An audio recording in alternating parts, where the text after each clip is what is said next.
Aray ko! Tuhod ko! Sakit, Ate Berting! Diyos ko, kung bata ka, oh. Ano ka ba naman? Ang liwanag ng paligid, oh. At saka, wala ka namang nakakasalubong, ah. Ikaw talaga, Andoy, kahit kailan, napakalampa mo. Hindi nga ako nahuhulog sa hagdan na yan, eh. Sa susunod, mag-iingat ka kasi. Opo, Inay. Pasensya na po kayo, ah.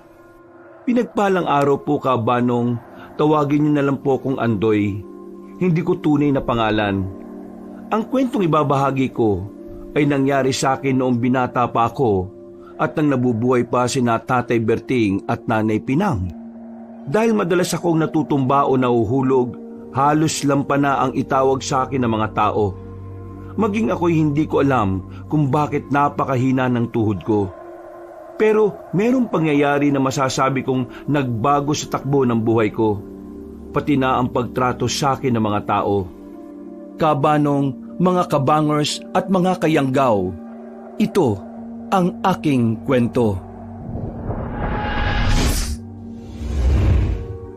Bago nga pala magsimula ang ating kwento, sana'y mapindot nyo muna ang subscribe button at ang notification bell para lagi kayong nanonotify pag may bago tayong mga kwento. Pakibisita at pakisuportahan na rin ang iba pa nating mga channel. Ang Pamela Clamil Channel at ang Kabanong version 2.0. Kung wala sa mga nabanggit ko ang channel na mapapakinggan nyo na nagnanarita ko, yung channel na yon ay malamang ninakaw ang ating mga audio recordings. Huwag po nating suportahan. Mag-unsubscribe tayo dito. Naglalambing ako sa inyo na sanay yung 3 channel lang ang ating suportahan. At huwag nyo rin kalilimutan mag-like at comment. Napakalaking tulong po ito sa ating channel para mas makapagatid pa kami sa inyo ng mga magaganda at mga nakakapangilabot na mga kwento. At ngayon, sa ating pagpapatuloy. Oh, bakit may dala kang balde? Saan ka pupunta? Sa balon? Opo, magigip po ako ng tubig. Inutusan po kasi ako ni nanay eh. Oy siya, mag-iingat ka ha. Mamaya, baka dahil dyan sa kalampahan mo mahulog ka pa sa balon. Hindi naman po siguro, Tay. Huwag po kayong mag-alala. Magdodoble ingat po ako. At saka, alam ko naman pong hindi ako madadapa ron eh. Kabisado ko po ang daan kahit na nakapikit po ako. Sos! Basta mag-iingat ka. Sa daanan ng paningin ha. Huwag sa kung saan-saan o kung kanino. Opo, Inay. O sige po. Aalis na po ako para makabalik ako kagad. O, ikat, Andoy. Teka, sabay na pala tayo. Pupunta nga rin pala ako kay kumpare.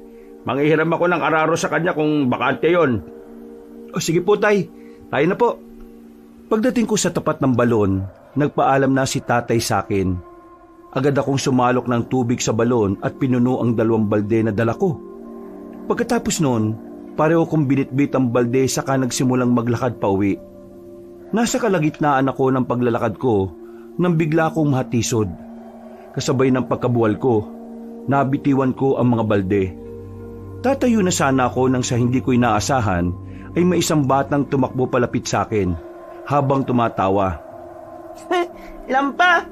Binata ka na pero lampa ka pa din. Ang hina ng tuhod mo. Lampa! Uy! Anong lampa?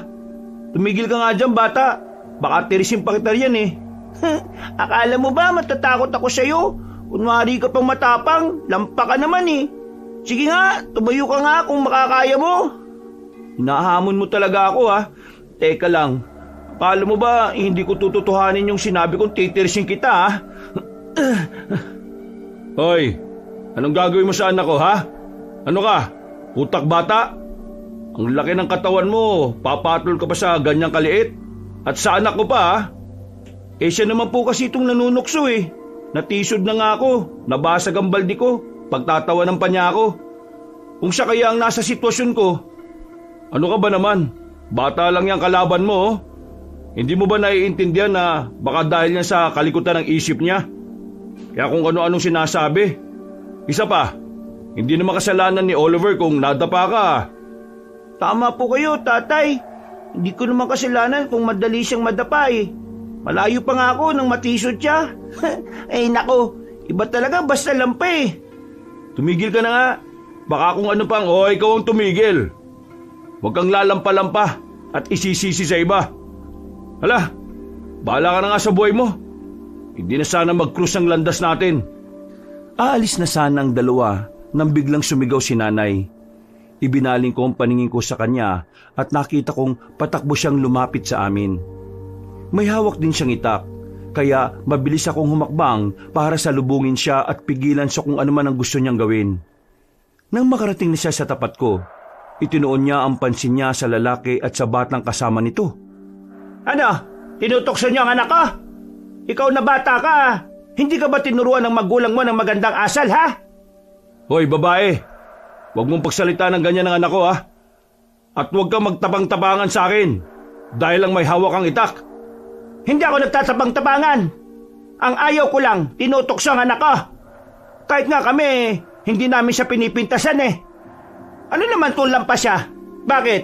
Hindi ba kayo nakaranas ng panghihina ng tuhod ninyo? Hindi naman namin siya tinutokso, ha? Kung tinawag man siyang lampa ng anak ko, hindi yung panunukso. Katotohanan yun. Talagang ginagalit mo talaga ako, ha? Tingnan lang natin kung... Tama na, inay. Huwag na po kayong mag-away. Ibaba niyo na po yung hawak niyong itak. Baka mamaya kayo pa madisgrasya niyan eh. Napabuntong hininga na lang ako kabanong nang sinunod ni nanay ang sinabi ko. Noon din, napalingon ako sa lalaki at sa batang kasama niya. Nang maging kalmado na ang lahat, inutusan ng lalaki ang anak niyang humingi sa akin ng tawad. Ipinaliwanag din niyang mali ang ginawa ng bata. Maging siya, humingi na rin ng tawad sa akin at kay nanay. Nung nagkabati-bati na kami, nag-usisa ang lalaki sa amin patungkol sa aming baryo. Ito nga ang baryo na lilipatan namin. Pinaalis kasi kami sa dati naming tinitirhan eh. Pinaalis? Bakit naman? Naku, mahabang kwento. Kaya dito namin naisip na lumipat kasi meron akong kamag-anak dito. Pero hindi ako sigurado kung nandito pa rin sila eh. Teka, sino ba yung kamag-anak mo na nakatira dito? Oo nga po, kilala namin ang halos lahat ng tao dito eh. At ihatid ko po kayo sa tapat ng bahay nila kung sakali. Narinig niyo sabi ng anak ko. Sino ba ang pamilya niyong kabaryo namin? Sina Tio Warlito. Sila ang kamag-anak namin. Warlito? Matagal na silang nakalis sa baryong ito ah. Siguro nasa 3 taon na. Wala na sila rito. Diyos ko, paano nito ngayon? Wala pala kami matutuluyan dito. Mali ang naging desisyon namin na pumunta pa rito. Paano na po tayo ngayon yan, Tay? Napalunok ako ng laway ko nang malaman kong sinamang Warlito pala sana ang sadya na magamang dayo.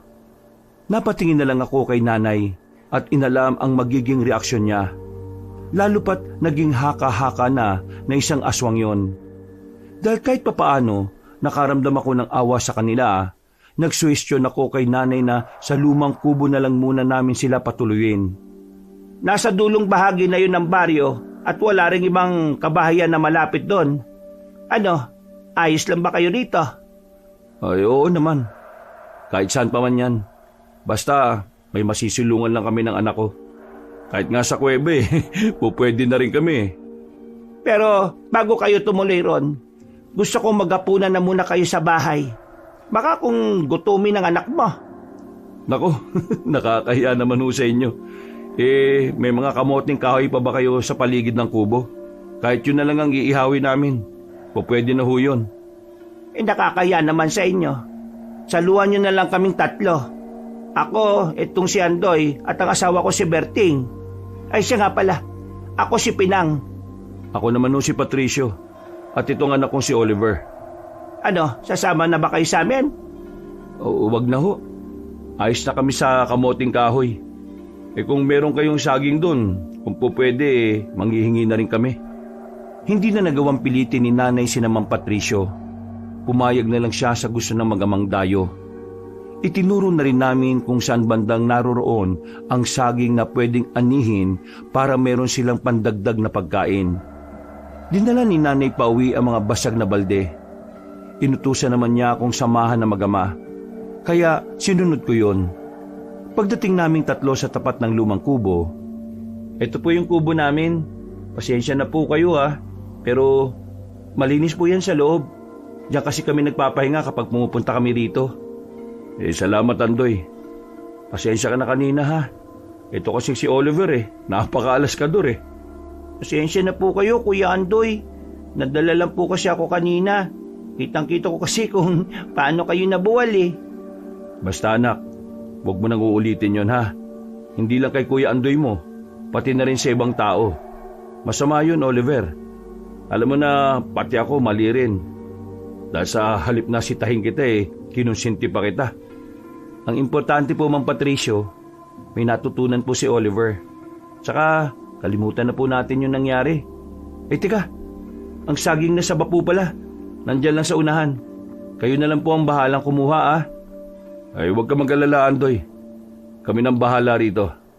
Sige po bukas. Pupunta kami rito para makapag-usap naman po tayong lahat. Magpahinga na po kayo rito May gasera rin po dyan sa loob. Sige.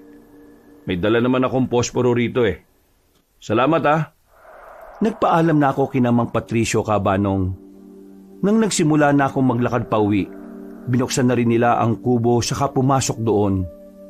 Habang pauwi ako, naisip ko ang patungkol sa Magamang Dayo. Nakaramdam ako ng kakaibang kaba nang maalala kong kapamilya pala nila si Mang Warlito. Pagdating ko sa bahay, narinig ko ang boses ni nanay at tatay na nag-uusap. Dahil doon, sa halip na pumasok sa sala, nagpa siya akong umikot para doon sa kusina dumaan. Ewan ko nga ba kung bakit naging ganyan si Andoy Habang tumatanda siya, parang mas nagiging lampalalo. Oo nga, Berting. Lahat naman ng masusustansyang pagkain pinapakain natin sa kanya simula nung bata pa siya. Ewan ko na ba kung ano nang mali sa kanya? Ay nako, kung hinayaan mo lang sana ako na isama siya sa mga lakad ko nung bata pa siya baka naging mas matibay ang tuhod niya. Ikaw kasi ginawa mong babae ang anak natin. Bakit mo ba ako sisisihin? Kasalanan ko ba kung naging ganyan siya? Hindi naman At saka, pinoprotektahan ko lang ang anak natin. Oo nga. Alam ko naman na mahal mo lang si Andoy. Pero sige, huwag ka mag-alala. May nabanggit si kumpare na isang albularyo. Magaling daw yon at nakatira lang sa kabilang baryo. Oy, anong plano mo? Gusto kong dalhin sa kanya si Andoy. Baka kung meron namang may tutulong yun Kailangan malunasan natin ang pagiging mahina ng anak natin. Baka sa susunod, sugurin pa tayo ng aswang dito at hindi siya makapanlaban. Hay nako, aswang na naman. Kung totoo mga yan, bakit wala pa ako nakakasagupa? Kung ako sa'yo, huwag mo nang pangarapin pa. Baka kung ano pang mangyari sa'yo kapag nakaharap mo yung aswang. Nasa ganung usapan ng magulang ko nang magpasya akong pumunta na rin sa sala para lapitan sila. Agad naman silang napalingon sa akin nang tanungin ko si tatay patungkol sa nabanggit sa kanyang albularyo. Noon din, naupo ako sa tabi ng mga magulang ko para makisali sa usapan nila. Sinabi sa akin ng kumpare ko na marami nang napagaling ang albularyong yon. Wala namang masama kung susubukan natin, hindi ba? Baka kung doon ka pa nga gumaling, Andoy. Sige po, tatay. Payag na po ako. Gusto ko rin naman pong magkaroon ng matibay na tuhod Saka ayaw ko rin pong tinutokso na lampa. Nakakaya po kasi, sa edad kong ito, parang bata pa rin ang tuhod ko. Huwag ka mag-alala. Kapag nagamot ka na at gumaling ka, sigurado na magiging matibay rin ang tuhod mo, anak. Ay nako, hindi naman sa tutol ako dyan sa plano nyo Pero para sa akin si Andoy lang mismo ang makakatulong sa sarili niya. Konting ehersisyo lang kada umaga, siguradong lalakas din siya at hindi na magiging lampa. Susubukan ko po, Inay.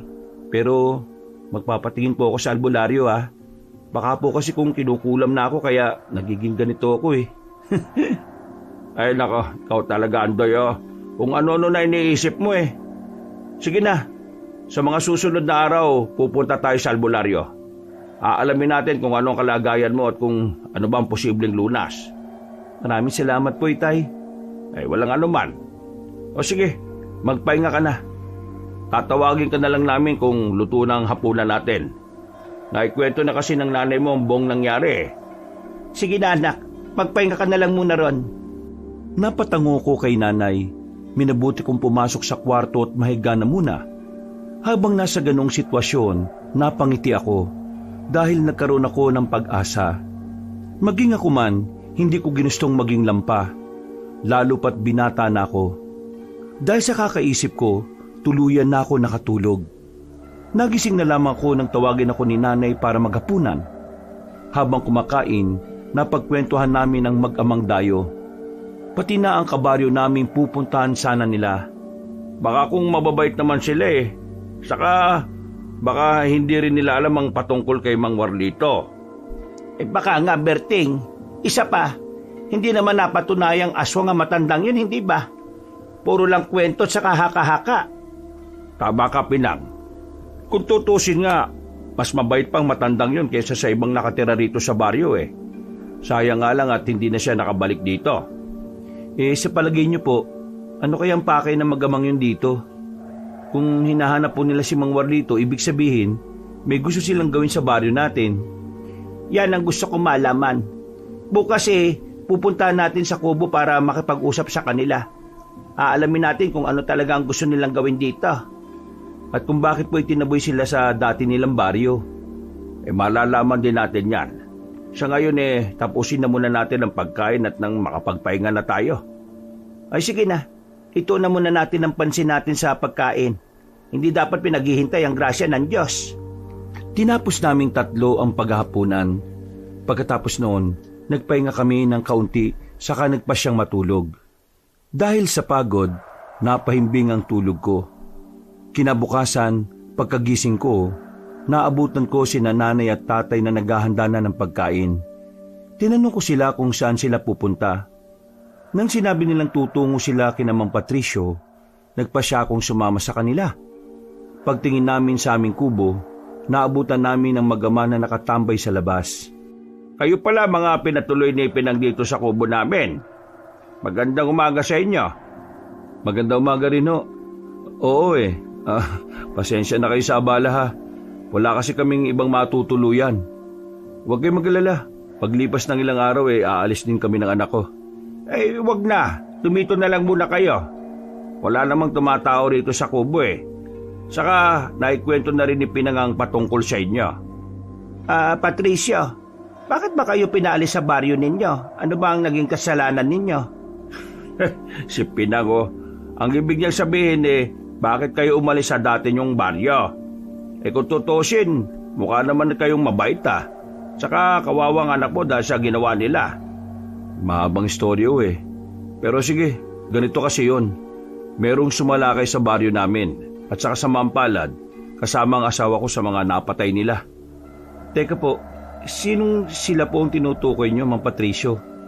Mga aswang. Muli silang umatake sa baryo namin pagkalipas ng halos isang dekada. Talagang napakahayop na mga aswang na yan no? Halos hindi na sila maubos at napakabilis nilang dumami. Huwag lang sanang dumating ang araw na pati rito sa baryo manalasa na rin ang mga yan. Oo nga Pero kung darating man ang araw na yan, hindi ako papayag na may masaktan sa kahit na sino man sa atin. Basta kung kailangan nyo ng tulong, nandito lang kami. O kung sakali man na aalis na kami ng anak ko, ipapaalam ko rin kagad sa inyo kung saan kami pupunta. Abay, maraming salamat naman, Patricio. Nagpatuloy ang naging pag-uusap namin hanggang sa malapit ng mananghalian. Nagpaalam na kami kina Mang Patricio at sinabihan silang kainin ng dala naming pagkain. Pagdating namin sa bahay, kumain agad kami at pinag-usapan ng patungkol sa mga sinabi ni Mang Patricio. Medyo duda si tatay sa kanya mga ikinuwento, pero naawa siya kay Oliver. Dahil wala silang masisilungan kung sakali mang palisin namin sila. Baka nga sila pala ang totoong aswang Napansin ko kasi si Patricio parang hindi siya makatitig ng diretso sa akin. Baka po nahihiya lang sa inyo, Tay. Oo nga. At saka wala namang naging kababalagan dito sa atin simula kahapon nang dumating sila. Yun na nga. Ihintayin pa ba nating magkaroon ng milagrong nangyayari rito? Pero sige, hahayaan na lang muna natin sila. Pero kung may mananalasa ang mga aswang rito, sila ang unang pagdududahan ko. Ano ka ba naman, Berting? Akala ko ba ayos lang sa'yo na patuloyin sila sa kubo natin? Ay oo, ayos lang sa akin, pero basta. Wag lang silang magpapahuli na meron silang binibiktima, kundi hindi ko sila sasantuhin. Kung ano-ano pa ang sinabi ni Tatay Berting ng mga sandaling yon. Kalaunan, para maibaling ang usapan, nag-usisa si nanay kung kailan ako dadalhin ni tatay sa albularyo. Ipinaliwanag naman ni tatay na hindi ganun kadali, lalo pat may mga obligasyon din ang naturang manggagamot. Gayunpaman, nang lumaon, sinabi ni tatay na susubukan namin puntahan ang albularyo kinabukasan. Pagkatapos kumain, nagpasya kami ni Tatay Berting na magpahinga muna sa labas. Sana hindi mangyari ang pinangangambahan ko. Ang may umataking aswang dito sa atin. Bakit naman po, Itay? Mukhang imposible naman pong may susugo dito sa atin eh. Wala silang mapapala rito sa baryo. Yan din ang iniisip ko. Ganun pa man, hindi dapat tayo makampante. Kung totoo man o hindi ang sinasabi ni Patricio, siguradong makakaapekto pa rin yun sa presensya ng mga aswang dito. Paano naman po niyo nasabi yan, Itay? Kung totoong inatake sila ng mga aswang at nakatakas sila, siguradong hahabulin sila ng mga yon. At kung sila mismo ang aswang, mag-aasig sila ng takot dito. Lalo pat wala pang gaanong nakakakilala sa kanila. Mas mabuti siguro kung magmamatsyag na lang po muna tayo sa paligid. Kahapon lang naman po sila nagpunta rito eh. Tama ka, anak. Pero wag ngayong gabi. Aalis pa tayo bukas para patingin sa albularyo yung kalagayan mo. Sige po. Sana nga merong gamot dito eh. Kung nga po ba kung bakit nangihina ang tuhod ko. Lalo na kung nagmamadali ako o nakakaramdam ng tensyon. Sige lang. Magiging matibay rin yan. Maghanap tayo ng lunas dyan, Andoy. Maraming salamat po, Tay. Walang anuman, anak. Nanatili kami roon ni tatay ng ilang oras hanggang sa pareho na kaming nakaramdam ng antok.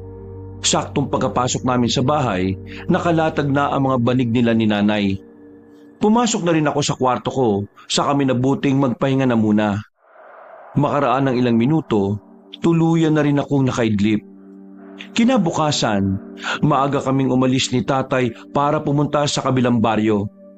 Hinanap namin ang bahay ng albularyo at sa kabutihang palad natagpuan din namin yon. Alam ko kung anong kaibigang dalawa rito. Rito kayo para hanapan ng lunas sa kalagayan ng binatang yan. Tama po kayo, Tandang Isabelo. Magagamot niyo po ba ako, Tandang Isabelo? Medyo nakakaya po kasi. Isipin po ninyo, sa edad kong ito, napakahina pa po ng tuhod ko. Halos araw-araw nadadapa po ako eh. Sandali, titignan natin sa pamamagitan ng tubig sa planggana kung ano ang naging sanhi ng pagiging ganyan mo. Sige po. Hindi! Mukhang wala ng lunas sa kalagayan mong yan. Pero hindi ko makita kung ano ang totoong rason. Parang may humaharang sa kakayahan ko. Ano pong ibig niyong sabihin, Tandang Isabelo? May mas malakas na kapangyarihang humaharang sa akin. Hindi ko malaman kung ano. Pero nararamdaman kong merong dapat gampanan ng binatang ito. Pero sa oras na gampanan niya yon, malalagay sa panganib ang mga mahal niya sa buhay. Ano pong tinutukoy niyo, Tandang Isabelo? May kung anong nakatanim dyan sa loob mo na kusang gagana kapag nasa panganib ka. Hindi ko lang masabi kung anong uri ng mutsa ito. Pero mag-iingat ka. Kapag nagsimula ka ng makisawsaw sa gulo, kailangan mong tapusin ito. Dahil kapag hindi, mauubos kayong lahat. Ano pong klaseng pananalita yan, Tandang Isabelo? Tinatakot mo ba kami? Hindi mo nga masabi kung anong misyon ni Andoy eh. Hala, mas mabuti pang umuwi na kayo. Nararamdaman kong may panganib na paparating sa mga liblib na baryo. Maganda na lang kayo para mailigtas ang mga sarili ninyo. Dahil bigo kami ni tatay na makahanap ng lunas, nagpasya na lang kaming umuwi. Pagdating sa barangay namin, sinabi namin kagad sa mga kalugar namin ang naging babala ni Tandang Isabelo. Nagkibit-balikat na lang sila. Kaya sa halip na ipilit ang sinasabi ng albularyo, minabuti namin ni tatay na umuwi na lang. Ikinuwento namin kay nanay ang sinabi ni Tandang Isabelo, pero pati siya hindi naniniwala. Kapinaglalaroan lang kayo ng albularyong yan. Kung manggagamot siya, di sana nalaman niya kung ano ang posibleng dahilan ng panghihina ng tuhod niya, Andoy. Sa bagay, baka hindi albularyo ang kailangan natin. Baka totoong doktor. Ay naka, kung totoo man ang sinasabi niya o hindi, ang pagtuunan na muna natin ang pansin sa ngayon yung posibleng panganib na dala ng mga aswang. Ay bakit? Pati bang albularyong yon? Sinasabing aswang sina Patricio? Hindi po, Nay. Wala naman pong nabanggit na ganun si Tandang Isabelo. Pero pinag-iingat po niya tayo sa posibleng pananalasa ng mga aswang sa lugar natin. Lalo na raw po rito sa baryo. Kung totoo man ang sinasabi ng albularyo, sigurado namang makakaya ng mga kalalakihan dito sa baryo ang mga yun eh. Yun na nga ang problema. Hindi sila naniniwala sa sinabi namin. Baliwala lang sa kanila eh. Kung ganon, bahala sila. Kung totoo man o hindi ang sinabi ng matandang albularyo, kailangan maging handa pa rin tayo. Tama ka, Pinang. Kaya ngayon din mismo, kukuha ako ng mga pangontra sa gubat. Maliligiran natin ang baging ng makabuhay ang bakuran natin. Tingnan na lang natin kung makakapasok pa sila. Noon din, niyaya ko ni Tatay para manguha ng baging ng makabuhay. Nang medyo marami na ang nakuha namin, nagpasya na kaming umuwi. Isinabit namin sa bakod ang mga baging para maging pangontra sa mga aswang. Kinagabihan, maaga kaming nakatulog. Kampante kami na kung aatake man ang mga nilalang na yon, hindi sila madaling makakapasok sa aming bakuran. Bandang 12:00 ng hating gabi, nagising ako dahil sa langit-ngit ng panara ng bintana. Naabutan kong nakasilip sa labas si Tatay. Kaya bumangon ako saka lumapit sa kanya. Tay, ano pong meron sa labas? Bakit po parang may tinitingnan kayo riyan? Hindi ako sigurado kung ano, Andoy eh. Pero may nakita akong nilalang na gumagalaw. Parang papunta yun sa manukan natin eh. Ano kaya kung tingnan po natin? Baka aswang na yun, Tay. Sigurado na aatakin niya yung mga manok natin dun. Yan nga din ang iniisip ko eh. Tara, tingnan natin sa labas at baka kung ano pa yung mangyari sa mga manok natin. Sige po, Tay. Sandali lang po't kukuha ko ng itak. Ay sige, kunin mo na rin yung itak ko. Hindi natin alam kung ano talaga ang sadya ng nilalang na yun eh. Baka hindi lang manok ang pakay niya rito sa atin. Oo nga po, Tay. Nakalimutan po kasi natin lagyan ng baging na makabuhay ang kulungan ng mga alaga natin eh. Yun nga ang problema. Pero sige lang, tingnan na muna natin kung anong nilalang na yon. Bukas, lalagyan ko na rin ng baging yung paligid ng kulungan. Kailangan makasiguro tayo na walang aswang na makakapasok at makakapambiktima rito sa atin. Nagmadali kami ni Tatay, pero nang ako na ang bababa sa hagdan, nangyari na naman ang inaasahan ko. Nahulog ako, at sa kabutihang palad, nagawa kong masalo ni Tatay. Napailing na lang siya sa akin, Kabanong, at nang makatayo na ako ng tuwid, muli naming ibinaling ang pansin namin sa kulungan ng mga manok. Dahil nag-iingay na ang mga alaga namin, patakbo kaming lumapit doon. Muntikan na akong madapa, pero nagawa ko ring ibalanse ang katawan ko. Ano ka ba naman, Andoy? Tumingin ka naman sa dinaraanan mo.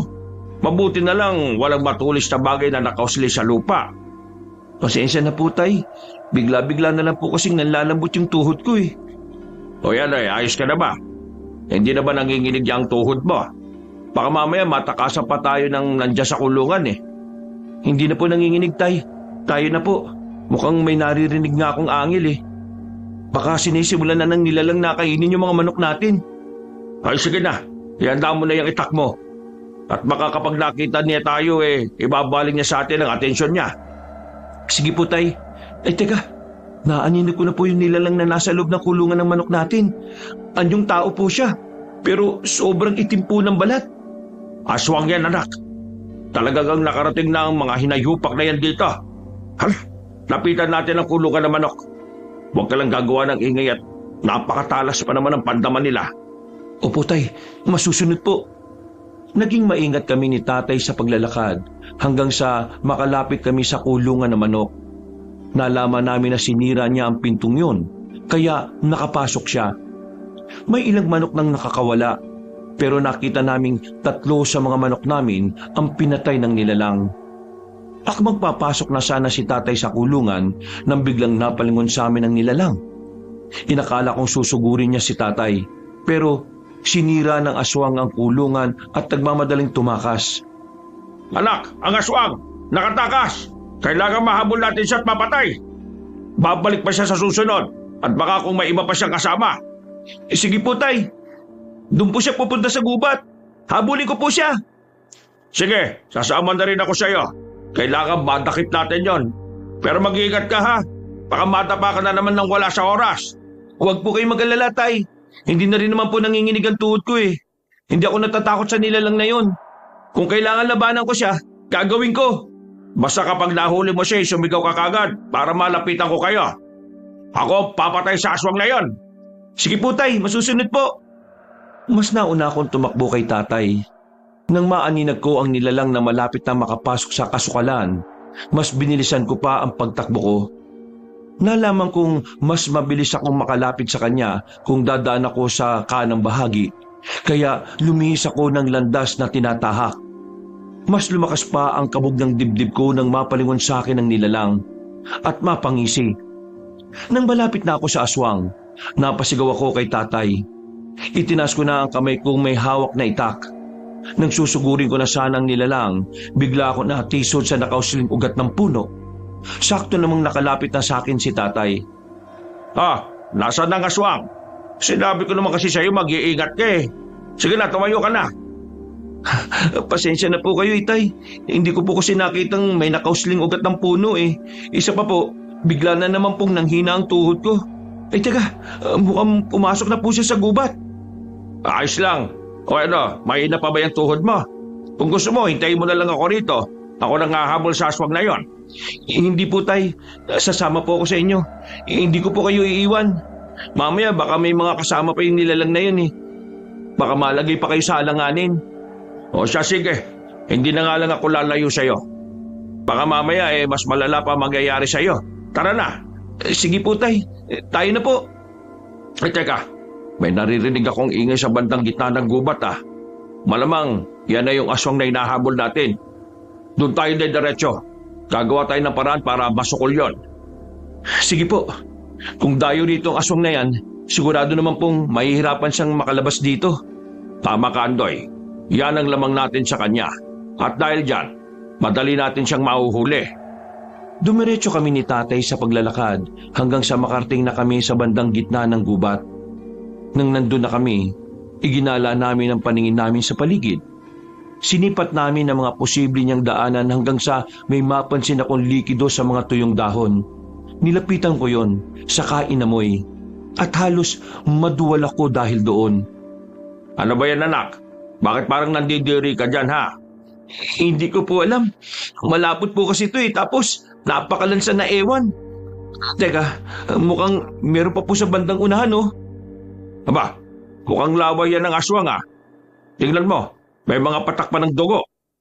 Sigurado na dyan siya dumaan papuntang kanluran. Sige po, tay, tayo na po. Yan na lang sundan natin para matuntun kaagad natin ang aswang na yon. Yan din ang naiisip ko. Huwag lang magpapahuli sa akin ng aswang na yon. Tatapusin ko talaga masasayang araw niya. Tingnan na lang natin kung baka pambiktima pa siya habang buhay. Sinundan nga namin ni tatay ang patak ng dugo at laway hanggang sa makarating kami sa isang mataas na puno.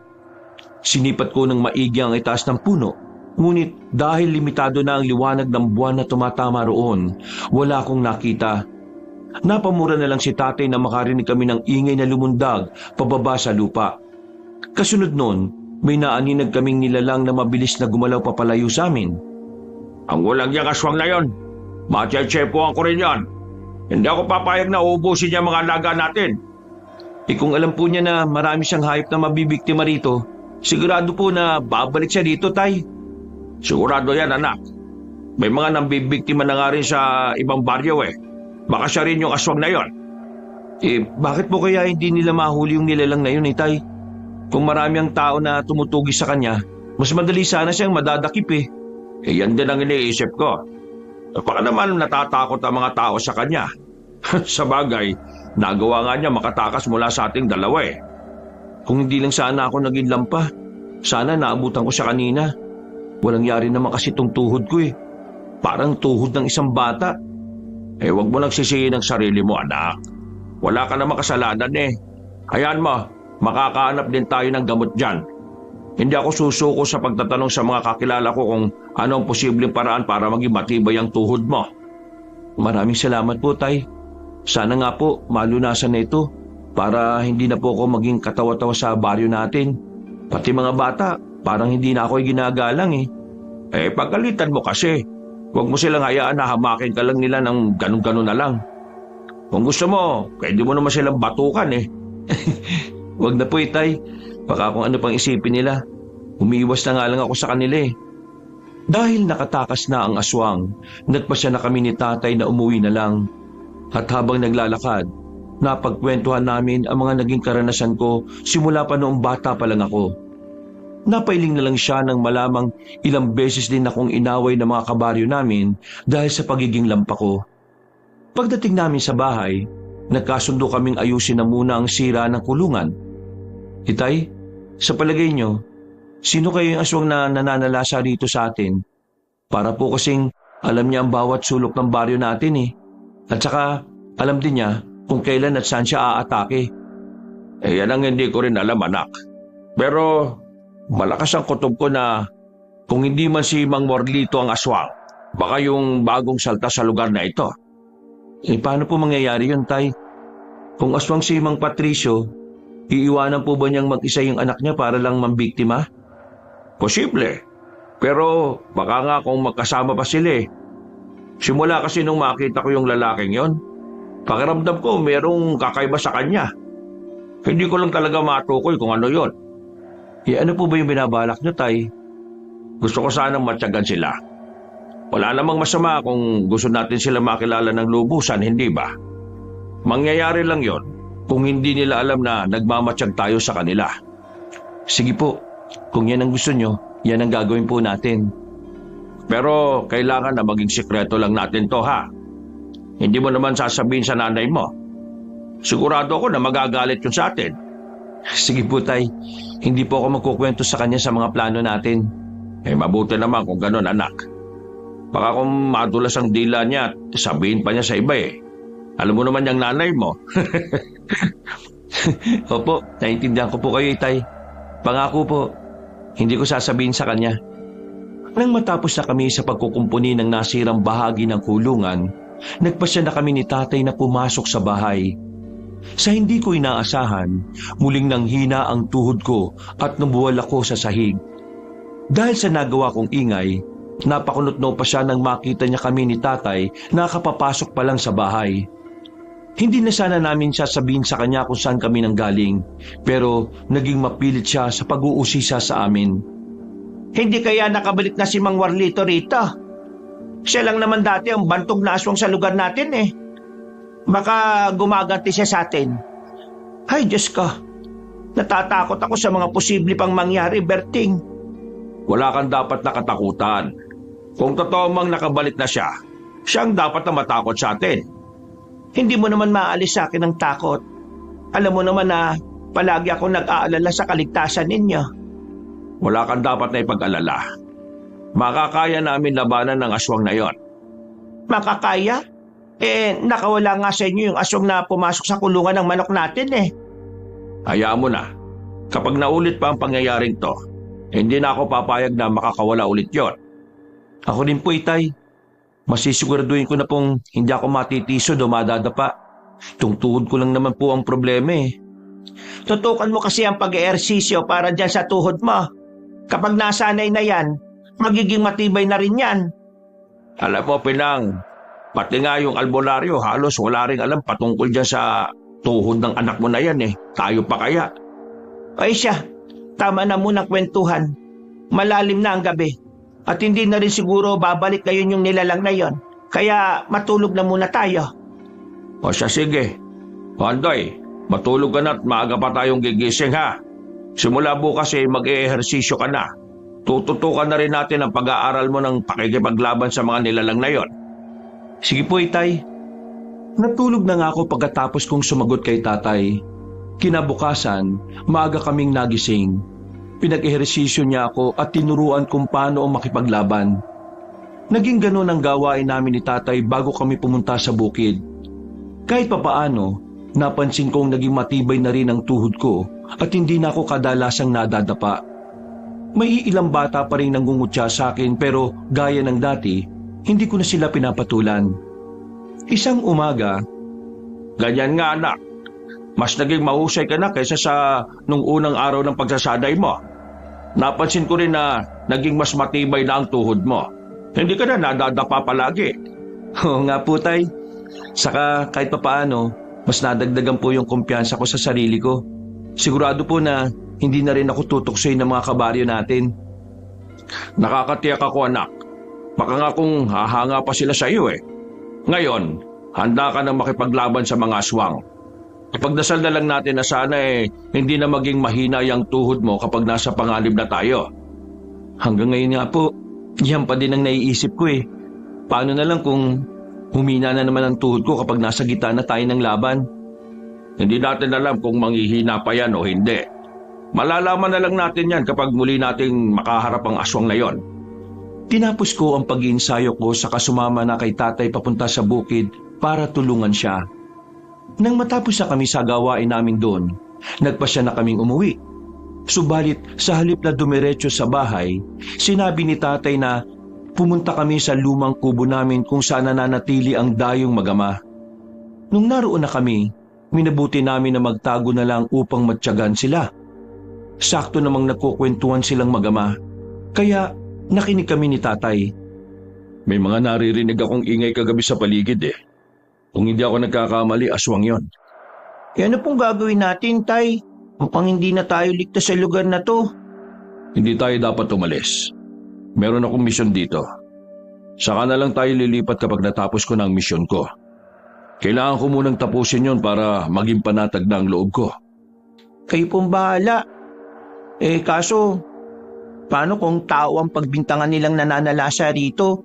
Baka po kung yun ang isipin nila Huwag mo nang alalahanin yun, anak.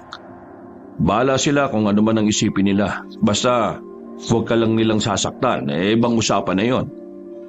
Oo nga po, pero mukhang wala rin naman pong ibang tao na nakakapunta dito Ligtas naman po tayo dito, tay. Yan din ang naiisip ko. Mas ligtas tayo rito kaysa sa naunang baryo kung saan tayo nagpunta. Napatitig na lang ako kay tatay.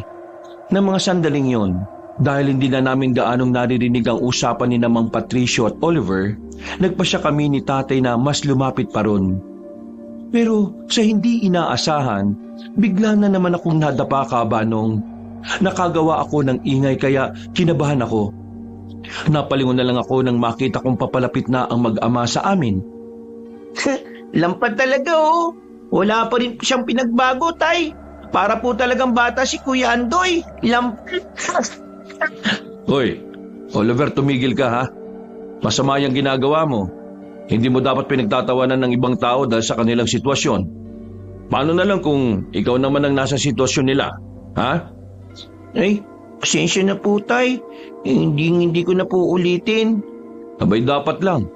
Nakakaya sa kanila Pinapatuloy na nila tayo rito pero ito pang igaganti natin.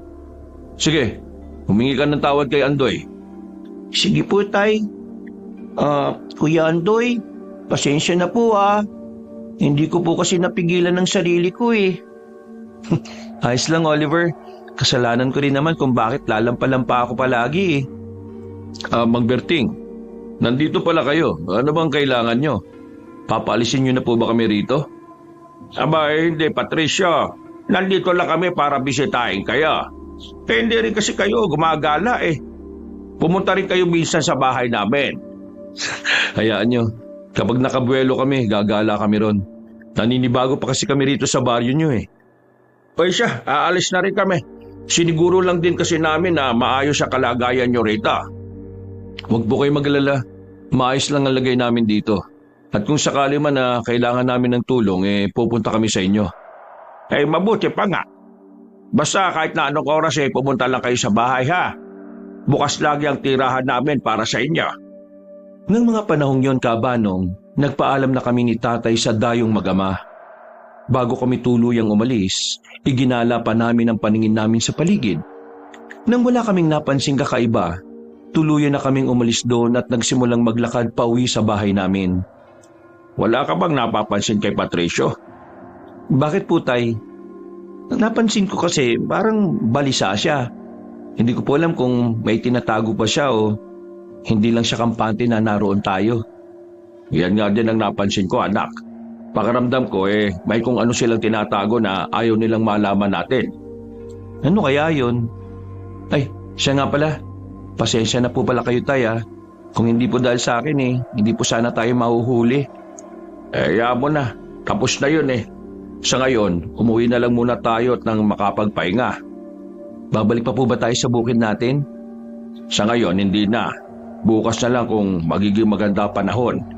Isa pa, parang kabilugan ng buwan mamaya Kinakailangan nating magbantay sa paligid. Sige po. Baka po kasi kung haatake ulit yung aswang na yun Tama ka, anak. Hindi natin nahayaan na mabawasan nila ulit yung manok natin. Kapag umatake siya mamaya, kailangan na natin siyang mahuli. Hindi lang tayo ang peperwiswin niyan kung sakali. Oo nga po, Tay. Hayaan nyo, hindi ako matutulog mamaya. Makikiramdam ako sa paligid. Hindi lang natin pakikiramdaman ang paligid. Mas maigi kung rumonda na muna tayo para masiguro natin ang kaligtasan natin at ang ating mga alaga. Opo, sige po, Tay. Pagka-uwi namin ni Tatay, kumain kami ng pananghalian saka nagpahinga na muna kami. Kinahapunan, tumulong kami kay Nanay sa mga gawaing bahay. Hanggang sa matapos yon. Dahil sa pagod namin, nagpasya kaming tumambay na muna sa labas ng bahay. Nasa kalagitnaan kami ng pagkukwentuhan nang mapadaan ng isang kabaryo namin at nagkwento patungkol sa nangyari sa mga alagang bibi niya. Nagbigay lang siya ng babala. Agad din siyang umuwi. Kung sino man ang aswang na nananalasa rito o kung may mga kasamaan pa siya, talagang napakahayop nila. Baka sa susunod, mga tao na ang bibiktimahin nila. Yan nga rin ang inaalala ko simula pa noong una Paano na lang kung pati tayo mga tao na naman ang pagdiskitahan nila? Abay, subukan lang nila. Mahinala na ako kung sino ang aswang Huwag lang siyang magpapahuli dahil pagbabayaran niya yung mga ginawa niya sa mga manok natin. Sino po, Tay? Basta, di ko na muna sasabihin. Kailangan mapatunayan ko muna ang hinala ko. Huhulihin ko siya sa akto para hindi na makapalagpa. Sige po. Nakahanda naman po akong tumulong sa inyo kung sakali. Huwag mong sabihin na ang mga dayong yun ang pinaghihinalaan mo. Mukha namang mababait sila. Isa pa, hindi pa natin sila lubos na kakilala. May punto rin po kayo, Inay. Pero paano naman po natin sila makikilala ng lubos? Halos hindi na sila umaalis sa lumang kubo natin. Kaya nga gusto ko sana puntahan natin sila para makipagkwentuhan sa kanila. Ay nako, doon na kami nanggaling ni Andoy kanina. Sinubukan namin sila kausapin pero parang umiiwas Sa palagay ko, hindi sila mapakali. Oo nga po, parang may kung ano silang tinatago o iniiwasan Ano naman kaya ang iniiwasan nila? Wala naman silang dapat na itago sa atin Pinatuloy na nga natin sila sa kubo natin. Tapos yung anak niya, si Oliver, tinawanan ulit si Andoy paano kasi nakaagaw ito ng atensyon nila nung nadapa siya? Ewan ko nga po sa batang yun. Parang hindi tinuruan ng magandang asal. Palagay ko hindi siya gaanong ginagabayan ng ama niya Baka nga hindi talaga siya ginabayan at tinuruan ni Patricio ng magandang asal. Ay nako, kung ano ko yun, baka ibinitin ko na siya ng patiwarik sa puno. Si Berting huwag ka magsalita ng ganyan. Baka iba lang ang estilo ng pagpapalaki ni Patricio sa anak niya. Sa bagay po, baka nga po gano'n na nga. Nagpatuloy ang kwentuhan namin hanggang sa tuluyan ng dumilim ang paligid. Naunang pumasok si Nanay at Tatay sa bahay para maganda ng magiging hapunan namin. Ako naman nanatili na muna sa labas para magbahangin at makapagmuni-muni. Nasa ganong sitwasyon ako nang may maaninag akong papalapit sa akin. Napamulagat na lang ako nang mawari kong si Tandang Isabelo yun. Ano pong kailangan nyo, Tandang Isabelo? Gusto kitang balaan, binata. Mamayang gabi at sa mga susunod pa, huwag ka na munang lalabas. Nakita ko sa pagitay ko na napupuno ng dugo ang katawan mo. Hindi magandang senyales yon. Bakit naman po ganyan na naging pangitain nyo? Ano po bang meron sa akin? Alam po ba ninyo, Tandang Isabelo? Ikaw ang nakakaalam niyan. Pakiramdaman mo ang sarili mo. Ngayong gabi, kabilugan na ng buwan. Subukan mong matyagaan ang pagbabago sa katauhan mo. Sige po, Tandang Isabelo. Gagawin ko po yan. Isa pa pala, kailangan mo ring maging maingat sa mga taong nakapaligid sa iyo. Baka nakikisilamuha ka sa mga dayo. Baka sila pa ang magpapahamak sa iyo. Meron nga pong dayo sa baryo namin. Pero hindi naman po kami nakikisalamuha sa kanila eh. Parang naiilang po kasi sila sa amin. Basta, kung ako sa inyo, matyagan nyo ang galaw ng mga yan. Sila ang magdadala ng sigalot dito sa baryo ninyo at sa iba pang karating barangay. Sige po, Tandang Isabelo. Mamatyagan po namin ang mga taong yun. O isa, sige na. Aalis na ako. Napadaan lang talaga ako para sabihin sa iyo ang nakita ko sa pagitain ko. Mag-iingat kayo, binata. Huwag kang padalos-dalos sa mga galaw mo. Opo, Tandang Isabelo. Huwag po kayo mag-alala. Mag-iingat po kami. Napangiti sa akin si Tandang Isabelo at noon din umalis siya. Napakunot-noo pa ako nang mapansin kong napakabilis niya at agad siyang nakalayo. Napaisip ako patungkol sa naging babala niya. Kaya nagpasya na akong pumasok sa bahay para sabihin kina tatay ang inilihad ng matandang albularyo sa akin. Napahala sila, kaya sinabihan nila akong magdoble ingat at huwag na munang lalabas. Sundin mo ang sinabi ng matandang albularyo. Hindi naman siya pupunta rito kung hindi ganon kaimportante ang sasabihin niya. Baka nga kung pati siya nababahala na sa nangyayari rito sa mga liblib na baryo. Yun nga rin pong naisip ko, Nay. Pero kailangan ko makausap ang matandang yun. Para po kasing may alam siya patungkol sa mga aswang na nananalasa rito eh. Huwag ka na mag-abala pa, anak. Ako nang bahala dyan.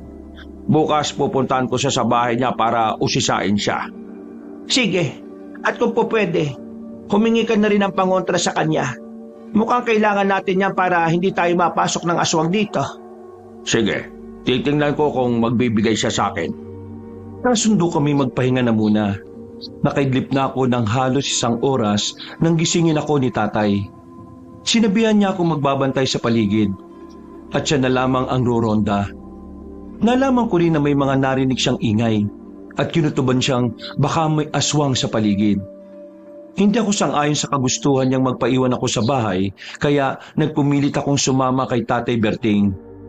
Mas mabuti kung dito ko na lang sana sa bahay. Kailangan din ng nanay mo na kasama dito eh. Hindi natin alam kung may aswang na aatake o wala. Pero mas delikado po sa labas, Tay eh. Sasamahan ko na lang po kayo. Mas kailangan niyo ng tulong ko kung sakali man na palagay kayo sa alanganin. Ay sige, kung yan ang gusto mo, pumapayag na ako. Siguraduhin lang natin na hindi mapapasok ng aswang ang bahay. Baka kung ano pa ang gawin nila sa nanay mo eh. Opo, sige po, Tay. Isinara namin ng mabuti ang bintana saka nagmamadaling kumuha ng itak. Dahil maliwanag ang buwan at hindi naman masukal ang daanan, minabuti naming huwag nang magdala ng gasera. Pagkalabas namin sa bahay, isinara namin ng maigi ang pinto. Nang nagsimula na kami maglakad, may narinig kaming sigaw sa hindi kalayuan. Boses yun ng isang matanda, kaya agad naming naisip ni tatay na baka may kung anong nangyari sa kanya. Andoy, mukhang ang matandang nakatira malapit sa burol yun ah. Parang doon nanggagaling ang sigaw eh. Oo nga po, Itay. Baka po doon sa bahay niya sumugod yung mga aswang. Kailangan mapuntahan po natin siya at matulungan. Tama ka, Andoy.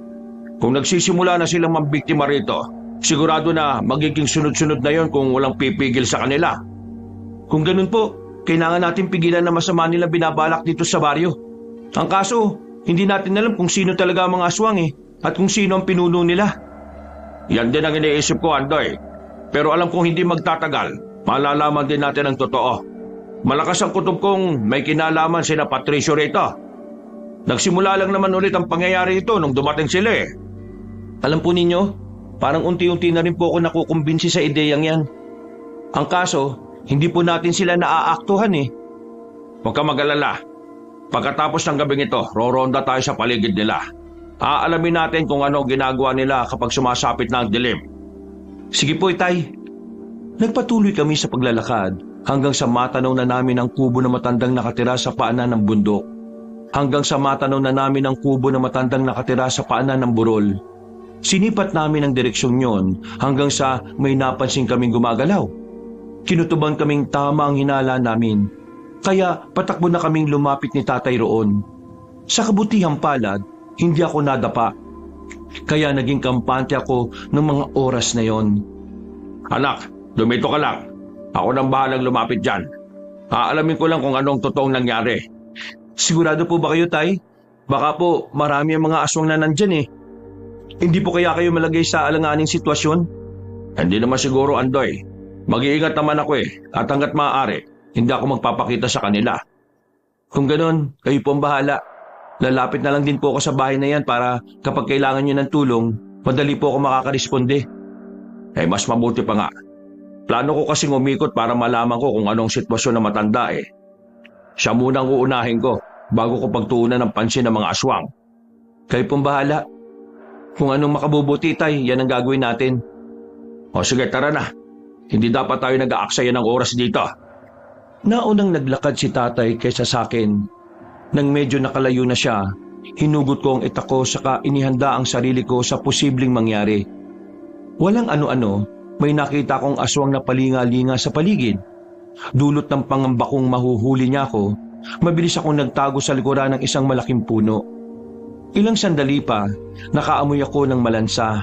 At dahil doon, nakaramdam ako ng kakaiba sa katawan ko. Walang ano-ano, nakarinig ako ng boses sa likuran ko. Naamoy mo ba ang malansang yan? Ano ang nararamdaman mo sa katawan mo? Tandang Isabelo? Paano kayo nakarating dito? Anong ginagawa niyo rito? Nandito ako para saksihan ang pakikipaglaban niyo sa mga aswang na nariyan. Sa ngayon, baka napatay na ng mga aswang matandang nakatira dyan sa kubo. Paano niyo po nalaman na may aswang dyan? Saka, bakit hindi po ninyo siya tulungan? Ay teka, umaangil na ang aswang. Baka kung napaano na si Tatay. Isa akong albularyo.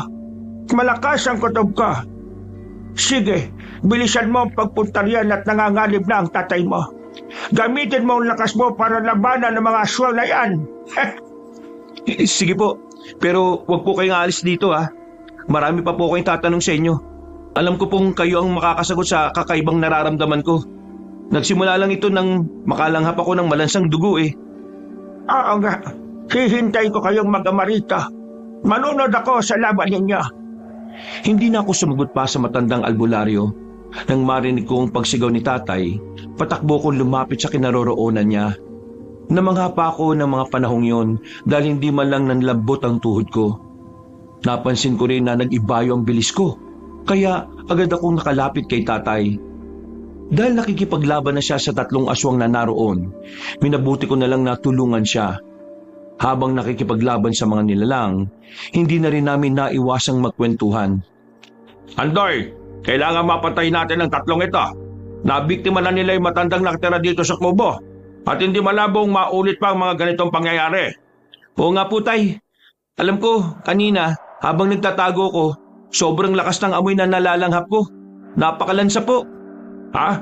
Paano mo naamoy yon? Hindi ko nga naamoy yon kahit na malapit ako. Hindi ko nga rin po alam eh. Tapos po, naramdaman ko pong nag-iba yung lakas at liksi ng katawan ko, Tay. Para po ako nagkaroon ng kapangyarihan. Nababaliw ka na ba? Paano nagkaroon ka ng kapangyarihan eh? Nakita ko nga kanina, muntikan ka na namang madapa. Hindi ko po maipaliwanag, Tay eh. Pero kung gusto niyo po, susubukan kong kalabanin ng mag-isang 3 to para malaman ko na rin po kung gaano katotoo yung nararamdaman ko. Ay, sige. Hayaan kitang labanan sila. Aatras lang ako na konti Pero kung malalagay ka sa alanganin hindi ako mag-atubiling tulungan ka. Sige po, Itay. Pagkatras ni Tatay, hinarap ko ng mag-isa ang 3 aswang. Agad din nila akong inatake, kaya nilabanan ko sila gamit ang hawak kong itak. Napangisi na lang ako habang nasa ganong sitwasyon. Dahil kahit na anong gawin nila, hindi nila ako magawang sunggaban. Sa hindi ko inaasahan, nabitiwan ko ang hawak kong itak. Napaangil naman ang mga aswang dahil sa nangyari. at sabay nila akong kinuyog. Anak, kailangan mo na ba ng tulong ko? Sabihin mo lang. Hindi po, Itay. Kaya ko po ang tatlong ito. Ngayon, tingnan niyo po at ipapakita ko sa inyo yung sinasabi ko. Eto na po, Itay. Ah! Aba, tama ang sinabi mo, Andoy Parang kang nag-iba yung lakas mo. Naibalibag mo ang isang nilalang. At ngayon, dalawa na lang ang problema mo. Oo nga po, Itay. Ito rin ang nararapat sa isang ito. Ah! Ngayon po, alam ko na rin tama ang nararamdaman ko. Paano kaya nangyari yan? Hindi ko rin po alam, Itay. Pero isang tao lang po ang alam ko makakapagpaliwanag sa nangyayaring to sa akin. Sino, anak? Si Tandang Isabelo. Nandito po siya kanina at siya po mismo nagsabi na nag-iba yung lakas ko. Nang nakaraan po kasi, dumaan din siya sa atin. At nang maabutan niya ako may mga bagay siyang sinabi.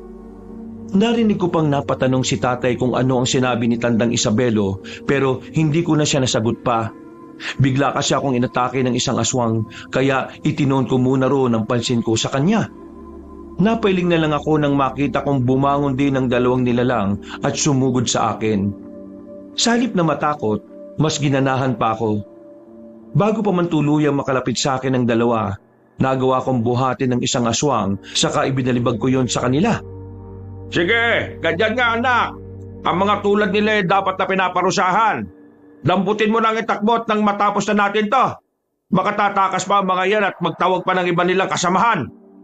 Ito na po, hawak ko na rin tong itak ko. Aba teka, mukhang tatakas nga sila. Sige Andoy, gamitin mo ang leksyon mo. Habulin mo sila at patayin. Huwag mong isipin na kasalanan niyang gagawin mo. Isipin mo na pumapatay ka ng mga demonyo. Sige po, Itay. Hindi po ako magdadalawang isip na patayin sila. Teka, hindi ko na nga po kailangan ng itik para gawin yun. Eto po, kayo na munang humawak. Kung yan ang gusto mo anak, sige, akin na. Pagkabigay ko ng itak kay tatay, napatakbo ko ng mabilis para lapitan ng mga aswang. Nang mga panahong yon, naramdaman kong nanginginig na ang kalamnan ko at parang gusto kong wakwakin ang tiyan nila. Subalit dahil alam kong kalabisan naman kung gagawin ko yon, minabuti kong baliin na lang ang leg nila. Dahil may mga bali na sila sa kanilang katawan, hindi na nila nagawa pa ang makapanlaban. Naging madali sa akin ang patayin silang tatlo. Wala na po sila, Itay. Lahat sila. Bali na po mga leeg nila. Ha, napahaga mo ko anak Hindi ko akalain na malakas ang loob mo. Pero sa susunod mas mabuting gamitin mo na lang itak mo sa pagpatay sa kanila. Sa patalim na yan sila dapat mamatay. Sige po, Itay. Ano pong gagawin natin? Baka po kung umalingasaw ang bangkay ng mga aswang na ito dito. Saka patay na rin po ang matanda na nakatira sa kubo, hindi ba? Oo anak, pero mas mabuti siguro kung pabayaan na lang natin sila. Iisipin ng mga tao na pinatay nila ang matanda. Pero may kung sino rin pumaslang sa kanila. Magsisilbi rin silang panakot sa iba pang mga aswang. Sige po, kapag naalaman po ng mga aswang ang nangyari sa kauri nila sigurado na mag-aalangan po silang umatake rito sa baryo. Oo anak, kaya tara na, kailangan na nating umuwi. Teka po, kailangan po muna natin puntahan si Tandang Isabelo. Ipapaliwanag pa po niya kasi kung ano ang nangyayari sa akin Bakit? Nandito ba si Tandang Isabelo? Nasaan siya?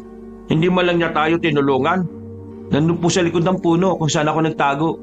Doon ko po kasi siya iniwan Mas gusto niya raw pong manood sa atin kung paano tayo makipaglaban sa mga aswang. Ang sabihin niya, naduduwag siya sa mga aswang. Kung gusto niyang tumulong ginawa na sana niya kanina pa di ba? Ewan ko nga po sa kanya tay Noon din, naglakad kami ni tatay papunta sa kinaroroonan ng matandang albularyo. Pagdating namin doon, pareho kaming nagtaka ni tatay dahil hindi na namin natagpuan doon si Tandang Isabelo. Tinawag pa namin siya pero wala nang palatandaan ng kanyang presensya roon. Dahil doon, nagkasundo na lang kami ni tatay na maglakad na pauwi sa bahay. Ang hindi ko lang talaga maintindihan sa ginawa ng matandang albularyo kung bakit hindi man lang siya tumulong sa atin. Saka, anong ginagawa niya ron kung wala naman siyang balak na kalabanin ng mga aswang? Oo nga po itay Ano nga po kaya kung puntahan natin siya para usisain? Hindi po ba hihingi rin tayo ng pangontra sa kanya? Sasama na lang po ako sa inyo. O siya, sige. Pero sa ngayon, mas mabuting magpahinga na muna tayo. Isa pa pala, maligo na muna tayo sa balon. Baka kasi magising ang nanay mo o sisain pa kung anong ginawa natin eh. Sige po, Tay. Kumakapit po kasi sa balat ko yung lansa ng aswang na yun eh. Isa pa po, nagtilamsikan kanina yung mga dugo nila. Eh basta, kung kailangan lumabas tayo para tugisin ang mga aswang na yan eh gagawin natin. Hindi tayo papayag na may iba pa silang mabiktima dito sa baryo. Sige po, Tay. Magbabantay na po tayo sa paligid gabi-gabi. Pagka-uwi namin, naligo na muna kami ni Tatay. Maswerte na nga lang kami dahil mahimbing ang naging tulog ni Nanay Pinang. Dahil doon, nakapasok kami at nakaiga sa banig namin nang hindi siya nagigising. Kinabukasan, agad na umugong ang balita tungkol sa nangyari sa matandang biniktima ng mga aswang. Naging palaisipan din sa kanayo namin kung sino ang pumatay sa mga yun. Dahil sa nangyari, unti-unting napuno ng takot ang baryo namin at isang gabi. Roronda po ba tayo ngayong gabi, Tay?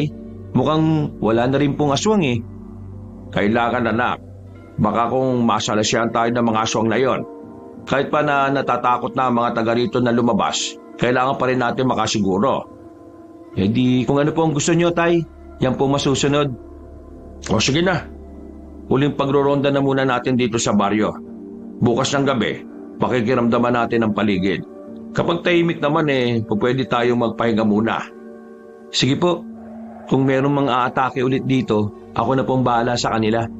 Titiyakin ko pong hindi na ulit sila makakapambiktima pa. Tama yan, anak. Dapat hindi natin sila bibigyan ng pagkakataon. Mga aswang sila.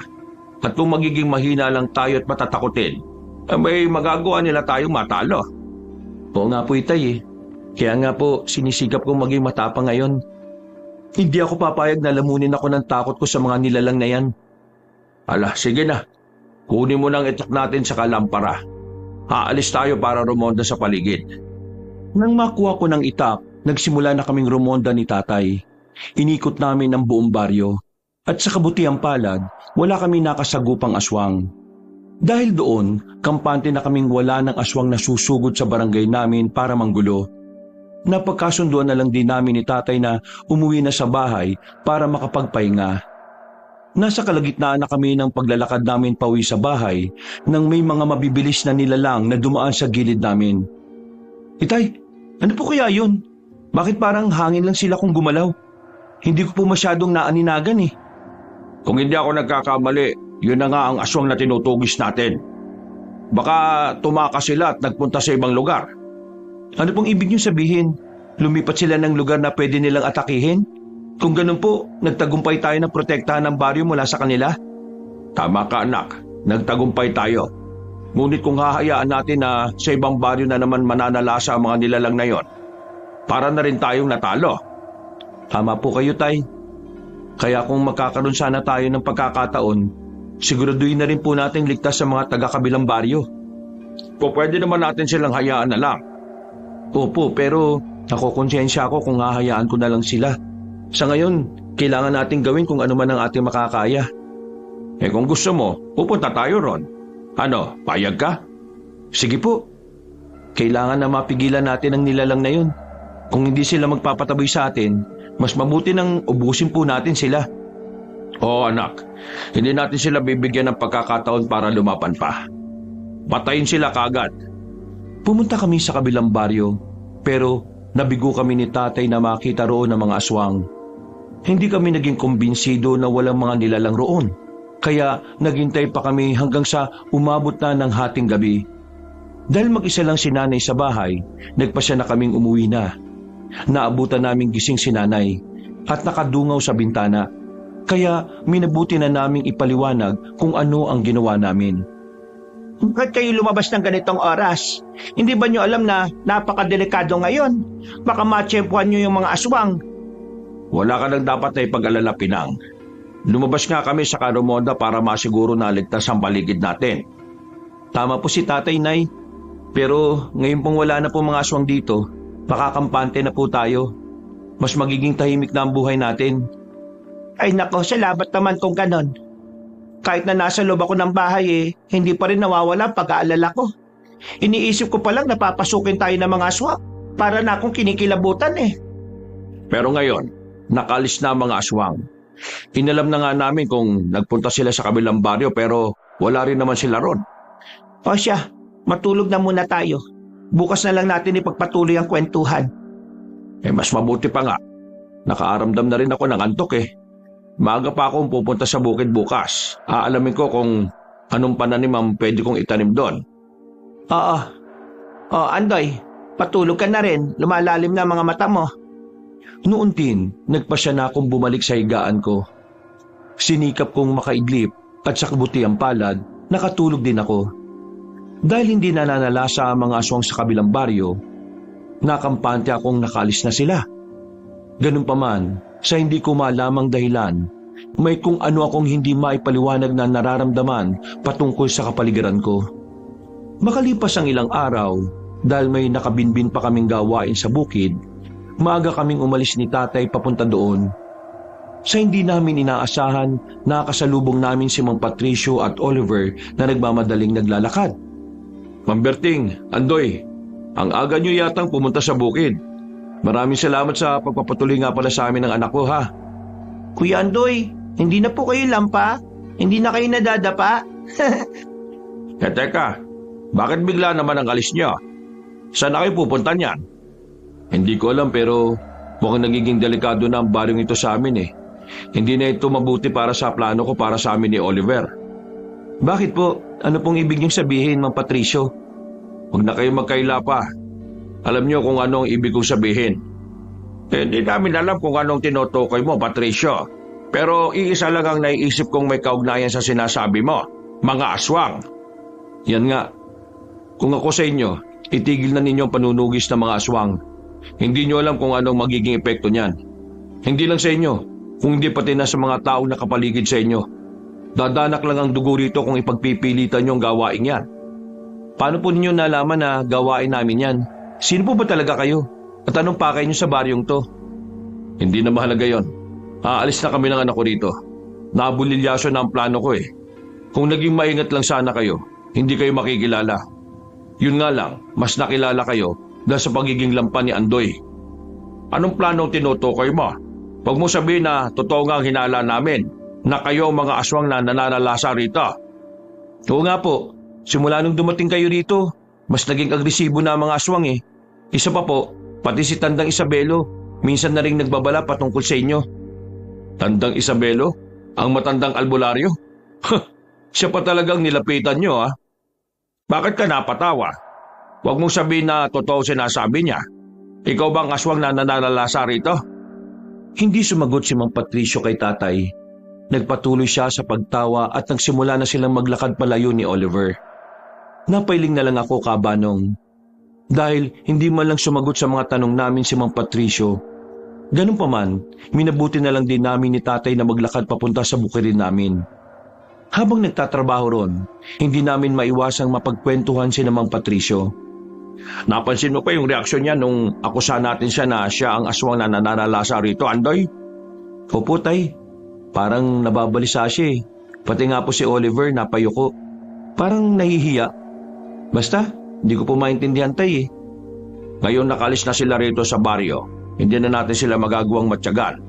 Pero kung tuluyan ang nawala ang mga aswang dito, ibig sabihin lang yan, totoong hinala natin. Oo nga po, tay. Paano po kaya kung punta natin yung kubo natin? Ilang araw rin sila ron eh. Kung talagang aswang sila, kahit kaunti lang may maiiwan silang ebidensya. Sige anak, mas mabuti pa nga. Pagkatapos ng ginagawa natin, dadaan tayo ron. Tingnan din natin kung anong sitwasyon ng kubo nating iniwan nila. Sige po, itay. Bilisan na lang natin ang pagtapos nito para magawa na kagad natin ang binabalak natin. Nang matapos na namin ni tatay ang paglilinis ng pilapil at ng pagtatanim namin, agad kaming dumiretso sa lumang kubo namin. Inalam namin kung may mga naiwan sila Mang Patricio ron, pero wala kaming nakita. Maliban sa isang gutay-gutay na damit na puno ng dugo. Sinabi ni tatay na kung karaniwang tao lang si Mang Patricio, hindi sana magiging ganun ang damit niya. Paano po kaya nagkakamali po tayo, itay? Paano po kung isa pala siyang manunugis ng aswang? Baka po nakipaglaban siya sa aswang kaya naging ganitong damit niya. Ano ka ba naman? Nakita mo naman na kahit lampa ka, parang mas mahina pa nga siya sa iyo eh. Hindi naman po natin mahuhusga ng taong yun. Hindi nga natin siya nakausap ng matagal, di ba? Oo nga, ano. Paano kaya kung totoo yung naiisip mo? Kaso, kung manunugis siya, bakit hindi man lang natin siya nakita nung may mga nakasagupa tayong aswang? Sa bagay, may punto rin po kayo. Mabuti pa nga, si Tandang Isabelo nandun nung sinubukan nating tulungan ng matanda Yun nga lang, nabigo tayo. Mas nauna pang kainin ng mga aswang ang laman loob na matanda kaysa sa pagdating natin Teka, paano po kaya kung si Tandang Isabelo po yung pinuno nila? Paano po kung isang ang manunugis si Mang Patricio at ang matandang albularyong yon ang kanilang hinahanap dito? Ay nako, Andoy. Ang likot talaga ng utak mo. Para kang bata Tara na nga, umuwi na tayo. Gutom na kasi ako Napatango ko kay tatay at nauna na ako naglakad sa kanya. Habang pauwi, hindi nawala sa isipan ko ang bagay patungkol kina Mang Patricio at Tandang Isabelo.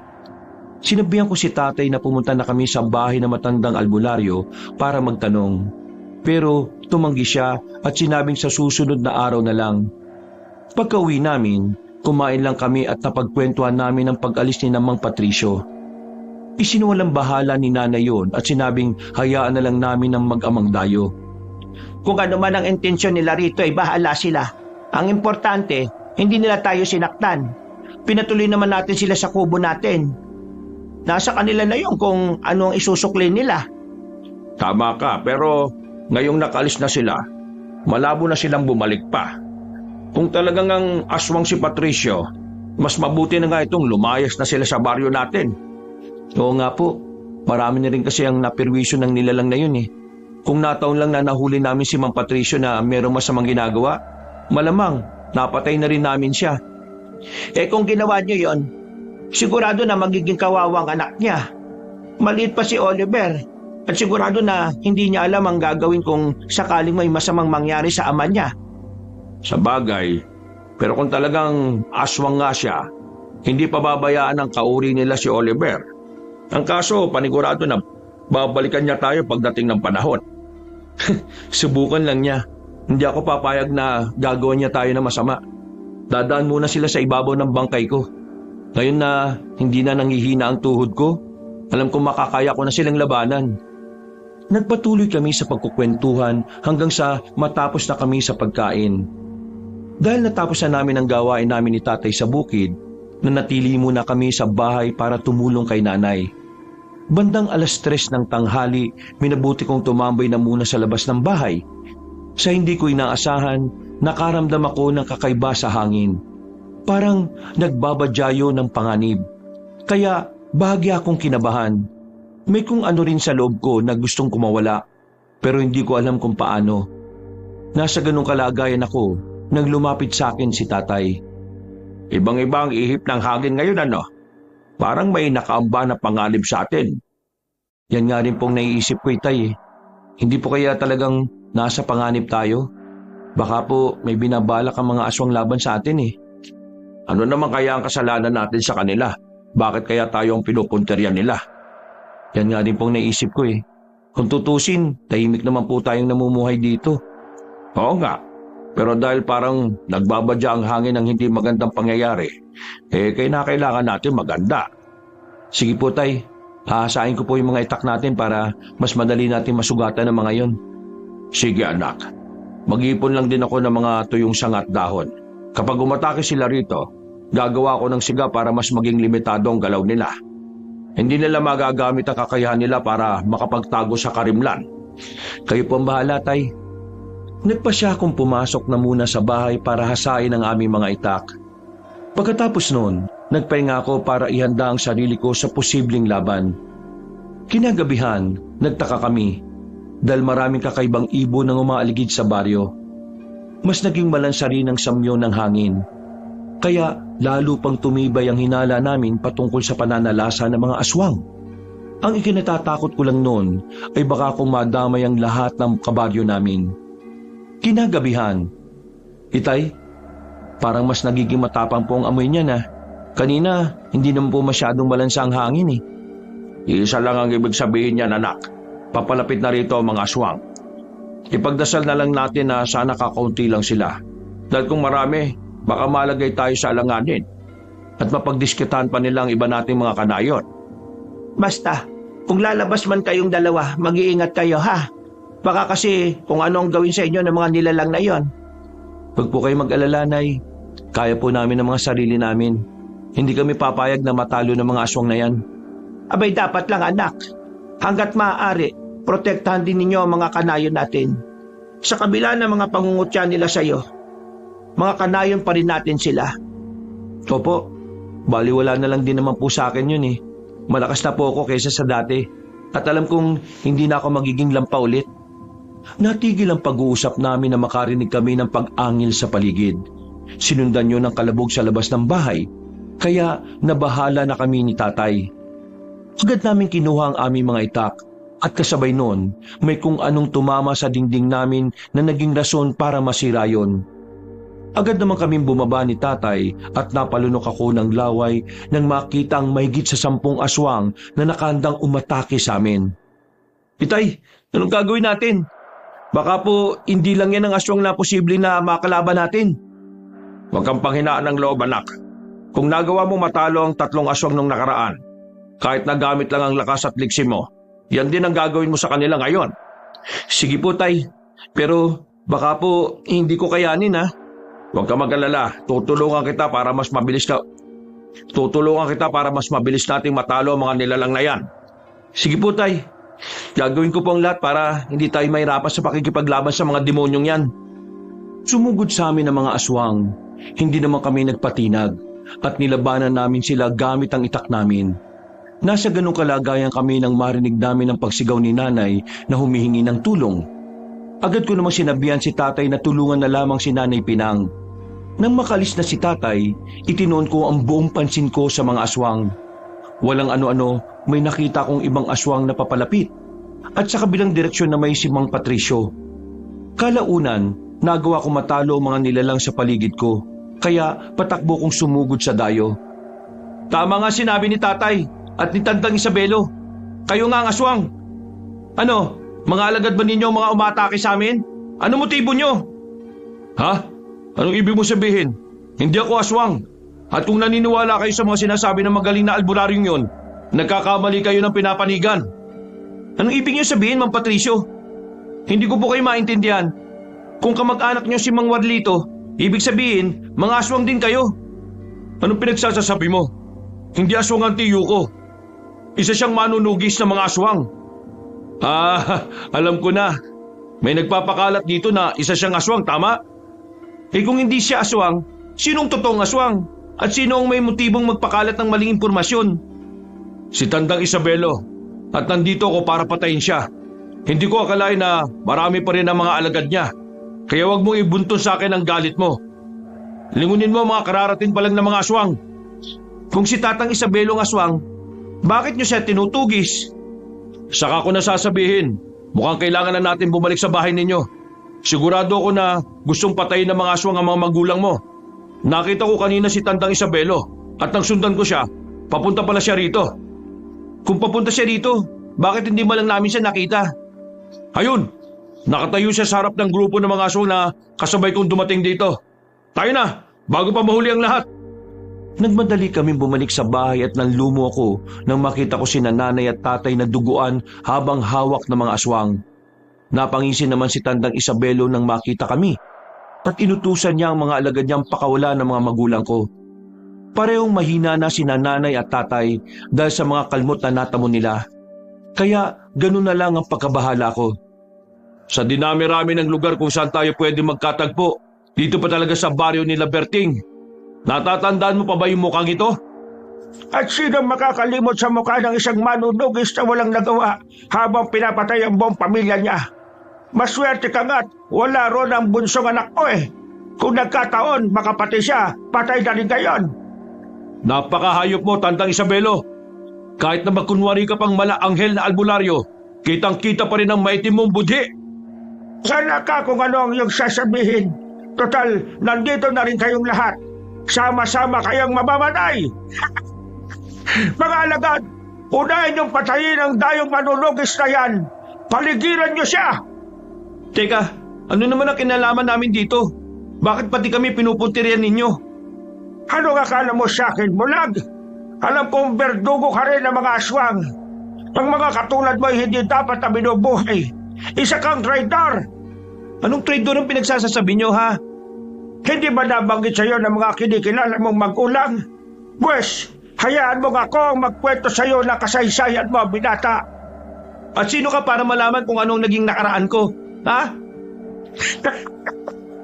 Hindi mo alam kung ano ang rason ng pagtatago ng mga magulang mo rito sa iyo.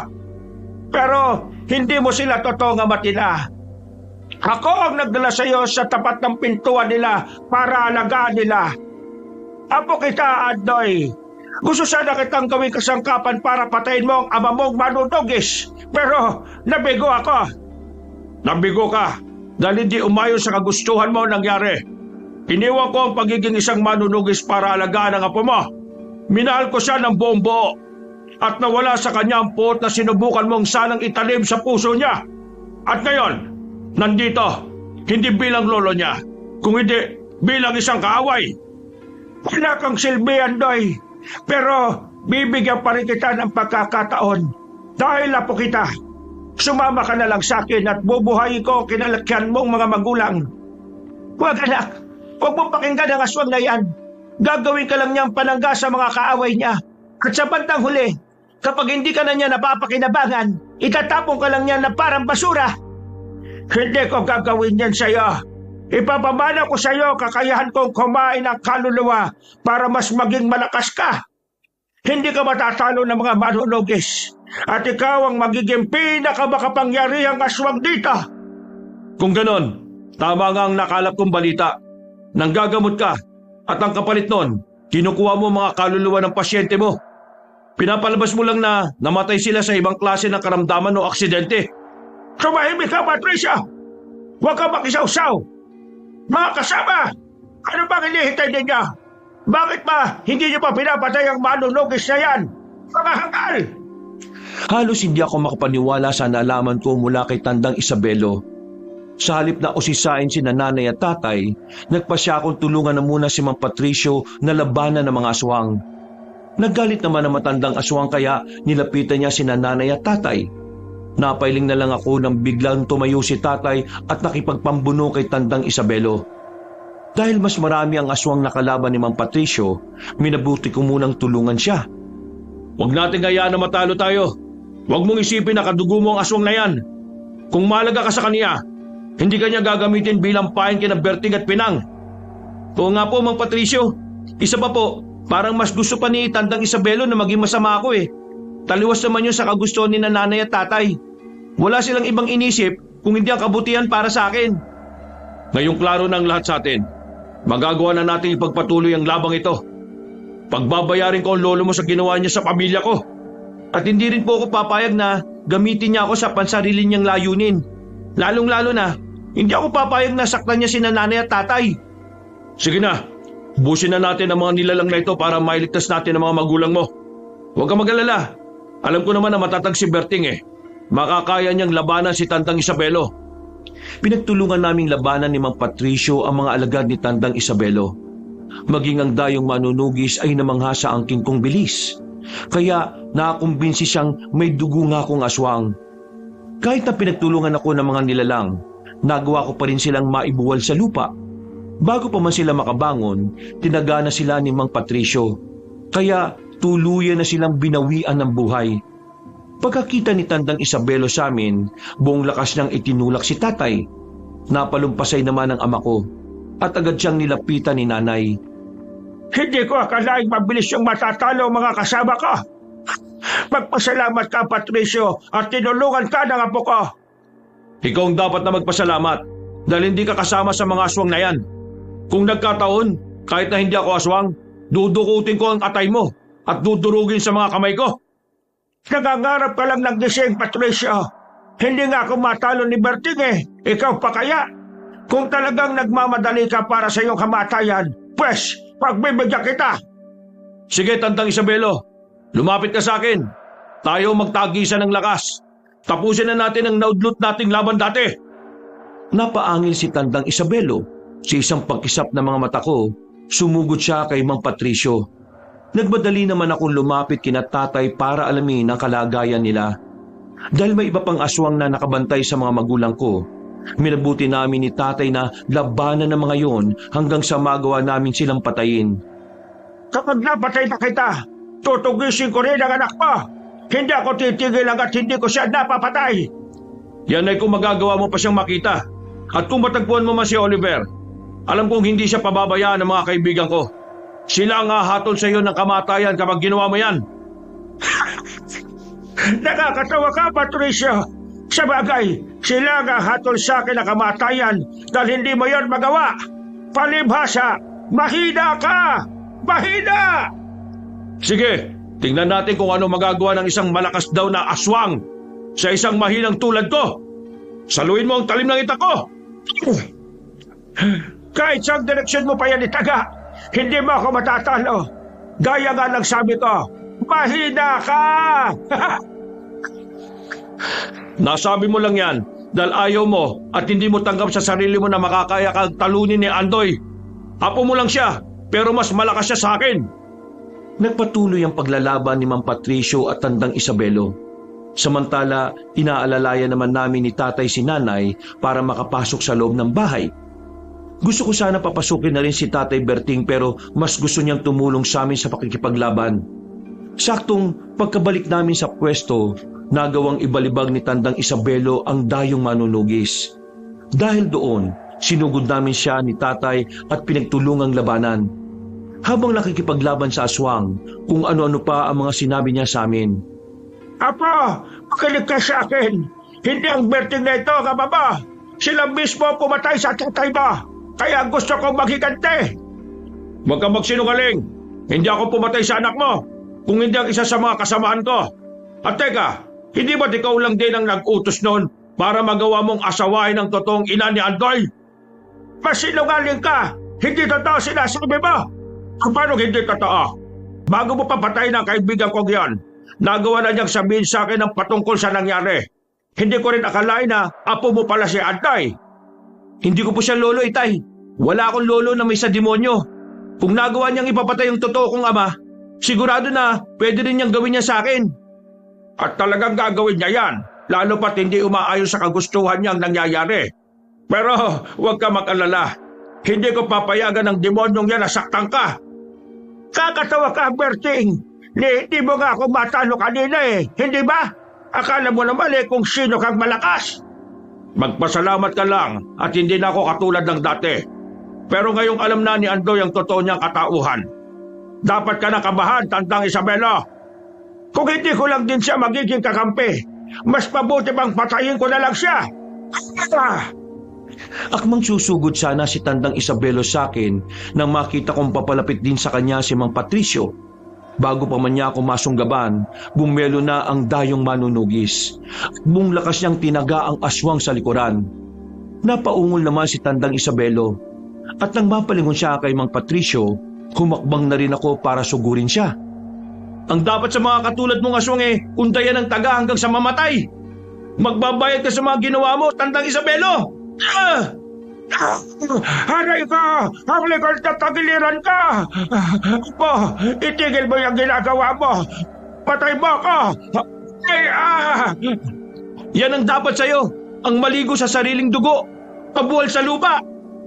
At ito naman ang para sa pamilya kong winasak mo. Kung hindi dahil sa'yo, buhay pa sana ang asawa ko at 2 anak. Kulang pa ang kamatayan mo bilang kabayaran. Pero kahit pa paano, magiging tahimik na ang kaluluwa nila kapag wala ka na. Mang Patricio, ikaw na pong bahalang kumitil sa buhay ng aswang na ito. Kailangan mawala siya para wala na rin salot dito sa atin. Hindi na rin maglalakas loob ang ibang aswang na sumugod sa atin. Salamat, Andoy. Patawarin mo ako kung papatayin ko ang lolo mo sa mismong harapan mo. Apo ka! Bakit ginaganito? Hindi mo ako apo at talong hindi kita lolo. Siguro sa dugo, oo. Pero sa isip at puso, hindi. Sinubukan pa akong hawakan ng matandang aswang sa binti, pero tinaga siya ni Mang Patricio. Nung mga panahong yon, humingi na siya ng permiso sa amin para patayin ang aswang. Napatango naman kami sa kanya at noon din mismo tinaga niya ang aswang hanggang sa bawian na ito ng buhay. Napabuntong hininga na lang ako nang makita ko ang sitwasyon ni Tandang Isabelo. Ano anak, nagsisisi ka ba na pinatay ni Patricio ang lola mo? Hindi po. Hindi ko naman po siya lolo eh. Kung totoong lolo ko siya, hindi sana niya gagawin to. Halos ipapatay niya na tayo eh. Tama ka riyan, Andoy. At kung apo talaga ang turing niya sa'yo, hindi ka niya gagamitin laban sa amin. Mabuti na lang talaga, pinalaki ka namin na merong mabuting puso. Hindi ka nagawang kumbinsi na matandang yun na umanib sa kanya. Hindi naman po ako ganun katanga para kumapi sa kanya, tay. Alam kong hindi perpekto ang buhay ko. Pero ni minsan, hindi ko po hinangad na manakit na mga inosenteng tao. Patricio, pasensya ka na at pinakinalaan ka namin dati na ikaw ang aswang. Hindi pa kasi namin alam kung anong totoong pakay mo rito eh. Ayos lang po sa akin yon. Ang importante, napatay natin ang aswang. Naipagiganti ko ng pamilya ko. Yan lang din naman ang rason kung bakit nagpunta ako rito eh. At salamat sa inyo ni Andoy. Teka po, nasan po ba si Oliver? Bakit hindi niyo po siya kasama? Oo nga, nasa na ba siya? Baka kung napano na siya ha? Huwag po kayo mag-alala, ligtas siya. Itinago ko siya sa isang kuweba na kinatatakutan ng mga aswang. Hanggat nandun siya sa loob, walang masamang mangyayari sa kanya. Nagpresenta si Mang Patricio na siya na ang maglibing sa bangkay ng matandang aswang. Sinunog naman namin ni tatay ang ibang bangkay ng aswang doon para hindi na umalingasaw kung sakali. Binantayan naming tatlo yon hanggang sa tuluyan ng matupok. Bago tuluyan mag-umaga, nagpaalam sa amin si Mang Patricio. Gusto niyang balikan si Oliver at na makauwi na sila sa totoong baryo nila. Sinundan na lang namin siya ng tingin at nang medyo nakalayo na siya, pumasok na kami ni Tatay Berting sa bahay. Napatay ba ninyo yung aswang na yon? Ang mga kagaya niya hindi dapat binubuhay. Kung marunong lang akong makipaglaban, ako na mismo ang haharap sa kanya eh. Huwag ka mag-alala, wala na mga aswang. Nailibing na nga ni Patricio si Tandang Isabelo eh. Hindi ko akalain na ganun lang kadali siyang matatalo. Baka naman may kung ano siyang ginamit para mapatay kagad ang aswang. Ang mga katulad ni Tandang Isabelo na naging isang albularyo ay talagang napakahirap patayin. Hindi ko nga po alam, inay eh. Kahit ilang beses ko siyang tinaga, parang baliwala lang sa kanya. Pero nung mataga siya ni Mang Patricio, nakita kong ininda talaga niya ang sakit eh. Napansin ko rin ang itak niya. May nakaukit doon na mga salita. Hindi ko lang nabasa kasi maliit ang mga letra eh. Kung hindi ako nagkakamali, yun ang rason kung bakit mabilis niyang napatay ang aswang na yon. Dahil pasado 12:00 na ng hating gabi, nagpasya na kaming magpahinga. Kahit papaano, kampante na kaming walang mga aswang na mananalasa sa lugar namin. Laking pasalamat ko na lang dahil hindi na nagawang atakihin ng mga aswang ang iba pa naming mga kabaryo. Kinabukasan, maaga kaming nagising ni tatay para kumpunihin ang nasirang dingding namin. Mabuti na lang talaga at ito lang ang sinira ng mga aswang. Paano na lang kaya kung buong bahay natin ang winasak nila? Siguradong wala tayong masisilungan. Kaya nga po eh. Siguro kung medyo marupok na rin yung haligi ng bahay natin, baka nabagsakan pa tayo ng bubong. Malas lang ng mga aswang na yon dahil tayong kinalaban nila. Hindi yata nila alam na ang lampang si Andoy kaya rin makipaglaban sa kanila. Magpasalamat na lang talaga sila at hindi pa ako eksperto sa pakikipaglaban. Kaya ano na ang plano mo ngayon, anak? Kung may dugong aswang na nananalaytay sa kaugatan mo, baka dumating ang araw maging katulad ka rin ng lolo mo. Hindi po mangyayari yan. Pipigilan ko ang sarili kong maging isang ganap na aswang. Maghahanap na rin po ako ng lunas para dito. Baka po may mga matataas na uri na manggagamot ang pwede makatulong sa akin. Hayaan mo't magtatanong-tanong ako. Baka may mga kaibigan ako makapagturo ng magagaling na albularyo rito sa atin. Maraming salamat po sa lahat, Tay. Saktong natapos na namin ni tatay ang pag-aayos ng nasirang dingding nang tawagin kami ni nanay para kumain na agahan. Habang kumakain, napagkwentuhan namin ang patungkol sa naging karanasan namin. Nangako rin si tatay na sa mismong araw na yon, magsisimula siyang maghanap ng albularyong makakatulong sa akin. Isang gabi, sa hindi ko malamang dahilan, ay parang may kung anong bagay sa loob ko na gustong kumawala. Nakaramdam na rin ako ng matinding uhaw at gutom, kaya tinawag ko si nanay at tatay. Anak, ano nangyayari sa iyo? Bakit naglalaway ka't nanlilisik ang mga mata mo? Hindi kaya unti-unti na kinakain ng pagiging aswang ang sistema niya. Kailangan maagapan siya. Baka kung ano pa ang mangyari sa kanya kapag natuluyan siyang maging aswang. Ayoko po maging aswang ng tuluyan, inay. Itay, ano pong gagawin ko? Hindi ko po kayang pigilan ng sarili ko. Gusto ko pong kumain ng sariwang karne at uminom ng sariwang dugo. Huwag anak, pigilan mo ang sarili mo. Teka, may lubid tayo rito, hindi ba? Oo. Bakit? Ano bang plano mo? Itatali mo na parang hayop ang anak mo? Hindi ako papayag, Berting. Hindi hayop si Andoy. Kung sa palagay nyo yan ang makabubuti sa akin, gawin po ninyo. Basta ayaw ko pong maging alimaw. Hindi po ako papayag na maging ganun ako. Sige, igagapos ka muna namin hanggang sa kumalma ka na. Kapag nawala ng kakaibang pakiramdam mo, kakalagan ka rin namin kagad. Sige, Berting. Susubukan ko rin siyang buhusan ng tubig. Baka matigil na ang pagiging ganyan niya. Hindi ako papayag na maging kagaya siya ng lolo niya. Hindi! Itinali nila ako sa kawayang bangko at siniguradong hindi makakatakas. Nang maigpit na akong nakatali, binuhusan ako ni nanay ng tubig, pero hindi nawala ang kakaibang init sa loob ko. Habang nasa ganong sitwasyon, ipinagdasal ko na sana ay kumalma na ako. Walang ano-ano, naisipan kong ipakagat kay tatay ang hinlalaki ko sa paa. Agad naman niyang ginawa. At saktong nakaramdam ako ng sakit nung mawala ang sumpong ng pagiging aswang ko. Ano, Andoy? Kalmado na ba ang pakiramdam mo? Hindi ka na ba sinusumpong ng pagiging aswang mo? Diyos ko naman, pagalingin po ninyo ang anak namin. Kahit paano po, maayos na po ko. Nawala na rin po yung kakaibang gutom at uhaw ko. Hindi na rin po umiinit ang loob ng katawan ko at parang may kung ano na gustong kumawala. Kung ganon, Berting, pakawalan na natin si Andoy. Kawawa naman siya sa kanyang sitwasyon oh. Mas mabuti po siguro kung mananatili na muna ako sa ganitong sitwasyon hanggang sa pagsikat ng araw. Baka po kasi kung sumpungin ulit ako sa oras na hindi tayo handa Kung yan ang gusto mo anak, sige. Mas mabuting ang ganyan. Bukas na bukas din, susunduin ko na yung matandang Santiguan na nakilala ko. Siya ang tutulong sa atin para mawala ang pagiging aswang mo. Lilinisin niya ang dugo mo para hindi ka na maging ganyan. Sige po, maraming salamat po, Tay. Pasensya na po kung nagiging pabigat na po ako sa inyo. Ano ka ba naman, Andoy? Hindi ka pabigat sa amin. Mahal ka namin.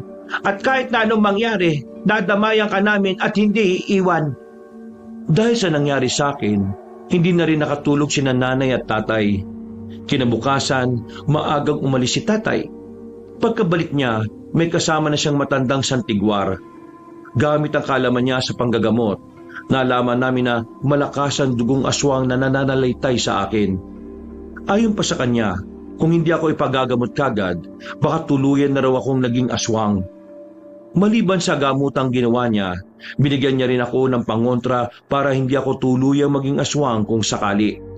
Sa kabutihang palad, habang lumilipas ang araw, unti-unti na rin akong gumagaling. Maraming salamat po at hindi niyo ako sinukuan. Kung hindi po dahil sa inyo, baka isa na rin akong halimaw ngayon. Hindi ka namin pwedeng pabayaan, anak. Dahil anak ka namin. Alam mo, Andoy, mahal ka namin ng nanay pinang mo. Tama ang tatay mo. Simula nang makuha ka namin hanggang ngayon, hindi nagbabagong pagmamahal namin sa iyo. Salamat po. Napakaswerte ko po talaga at kayo po ang naging mga magulang ko. Hindi ko po alam kung ano na ngayon ang kapalaran ko kung sa ibang tao ako napunta Magpasalamat tayo sa Diyos dahil itinadhana niya na tayo ang maging magkapamilya. Magmula noon, naging normal na ako. Hindi na rin nangihina ang tuhod ko. At kalaunan, nakakalimutan na rin ng mga tao ang naging bansag ko dati. Makaraan ng ilang taon, nagpasya kami ni nanay at tatay na lumipat sa bayan. Naisip kong mas maiging doon kami dahil malapit sa pagamutan at malayo sa mga aswang. Sa ngayon, pareho na silang wala kaabanong at nagkaroon na rin akong ng sarili kong pamilya. Hindi ko na rin itinago sa asawa ko ang nakaraan ko at maswerte ako dahil tanggap niya ang buong pagkatao ko. Wakas,